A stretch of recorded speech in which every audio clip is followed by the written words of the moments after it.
ang espesyal na damit ng mga pari. Nagtahi rin sila ng espesyal na damit ng mga pari.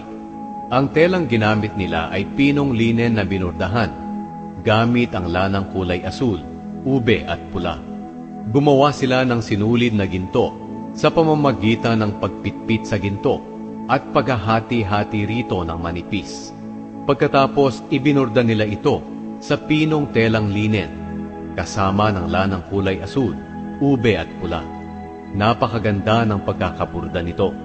May dalawang parte ang damit na ito, sa likod at sa harap, at pinagdudugtong ito ng dalawang tirante sa may balikat. Ang sinturon nito ay gawa sa pinong telang linen na binurdahan ng gintong sinulid at lanang kulay asul, ube at pula. Ginawa nila itong lahat ayon sa iniutos ng Panginoon kay Moises. Ikinabit nila ang mga batong onyx sa balangkas na ginto. Inukitan nila ito ng pangalan ng mga anak ni Jacob, gaya ng pagkakaukit sa pantatak. Ikinabit nila ito sa mga tirante ng espesyal na damit bilang mga ala-alang bato para sa lahi ng Israel. Ginawa nila itong lahat ayon sa iniutos ng Panginoon kay Moises.